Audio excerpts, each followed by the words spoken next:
நீங்கள் விரும்பக்கூடிய குறிப்பிட்ட பர்சன் இப்போ பேச மாட்டேங்கிறாங்க, நோ கான்டாக்டில் இருக்கீங்க. இந்த பர்சனை வந்து திரும்ப பேச வைக்கணும், உங்களுடைய ஞாபகத்தை அதிகப்படுத்தணும். நீங்கள் இல்லாமல் அவங்களால இருக்கவே முடியாது, இந்த ஒரு எண்ணத்தை அவங்களுக்குள்ளாடி அதிகப்படுத்தணும்னு நினைக்கிறப்போ இதை நீங்கள் செய்யுங்க. உடனே இது உங்களுக்கு வேலை செய்யும். நீங்கள் நினச்சது உங்களுக்கு நடக்கும். இந்த மெத்தடை யாரெல்லாம் பயன்படுத்தலாம்னா, பிரேக்கப் லவ்வில் இருக்கிறவங்க பயன்படுத்தலாம். உங்களுக்கு பிரேக்கப் ஆயிடுச்சு, நோ கான்டாக்டில் இருக்கீங்க, அந்த பர்சன் உங்ககிட்ட சுத்தமாக பேச மாட்டேங்கிறாங்க, நீங்கள் பேச ட்ரை பண்ணியுமே அவங்க உங்ககிட்ட சுத்தமாக பேசுறது கிடையாது, அவங்களே என்னை தேடி வரணும்னு நினைக்கிற பட்சத்தில் இதை நீங்கள் செய்யுங்க.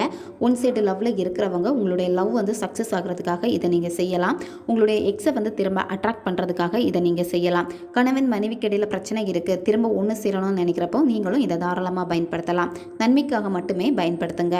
இந்த மெத்தடை நீங்கள் எந்த டேயில் ஸ்டார்ட் பண்ணணும்னா, செவ்வாய்க்கிழமை, அப்படி இல்லைன்னா வெள்ளிக்கிழமை. இந்த நாட்களில் ஏதாவது ஒரு நாளில் தான் இதை நீங்கள் செய்யணும். அல்லது பௌர்ணமி நாளில் கூட இதை நீங்கள் செய்யலாம். அமாவாசை அன்னைக்கு கூட நீங்கள் இதை செய்யலாம். இந்த மெத்தடை செய்கிறப்போ நான்வெஜ் சாப்பிட்டுட்டு செய்யக்கூடாது, பெண்கள் தீட்டு சமயத்தில் செய்யக்கூடாது. எந்த நேரத்தில் இந்த மெத்தடை நீங்கள் செய்யணும் அப்படின்னா, நீங்கள் நைட்டு வந்து 11 மணியில் இருந்து 12 மணி இந்த இடைப்பட்ட நேரத்துக்குள்ளாடி தான் நீங்கள் செய்யணும். உங்களுக்கு தேவைப்படுறது ஃபோட்டோ தேவைப்படும்.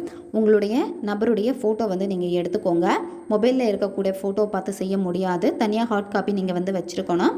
உங்களுடைய ஃபோட்டோவும் இதில் உங்களுக்கு தேவைப்படும். 2 ஃபோட்டோ வந்து சம அளவில் இருக்கிற மாதிரி நீங்கள் எடுத்துக்கோங்க. டேட் ஆஃப் பர்த் எழுதிக்கோங்க. உங்கள் பர்சனுடைய ஃபோட்டோக்கு பேக் சைடில் வந்து அவங்களுடைய பேர், டேட் ஆஃப் பர்த் வந்து எழுதிக்கோங்க. பண்ணணும் அப்படின்னா உங்களுடைய ஃபோட்டோ, அதுக்கப்புறமா உங்கள் பர்சனுடைய ஃபோட்டோ, 2 ஃபோட்டோ வந்து ஒருத்தருக்கு ஒருத்தர் ஃபேஸ் வந்து பார்த்தீங்கன்னா ஒரே மாதிரி பார்க்குற மாதிரி இருக்கணும். சரி, வெட்டி வேர் எடுத்துக்கோங்க. வெட்டி வேரில் வந்து ஒரு பீஸ் வேர் எடுத்துட்டு என்ன பண்ணணும் அப்படின்னா, இந்த ஃபோட்டோவை சுற்றி நீங்கள் கட்டணும். சரியா, நூல் மாதிரி எப்படி நீங்கள் ரவுண்டாக சுற்றி கட்டுவீங்களோ அதே மாதிரி நீங்கள் சுற்றி கட்டணும்.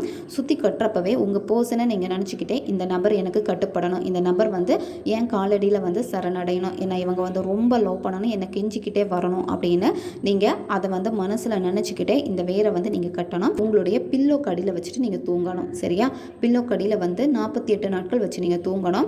48 நாள் முடிச்சதுக்கப்புறமா என்ன பண்ணணும் அப்படின்னா, இந்த ஃபோட்டோ, வெட்டி வேர் இது எல்லாமே வந்து உங்கள் கூடவே நீங்கள் வச்சுருக்க மாதிரி பார்த்துக்கோங்க. தூக்கி எதுவுமே நீங்கள் போட வேண்டாம்.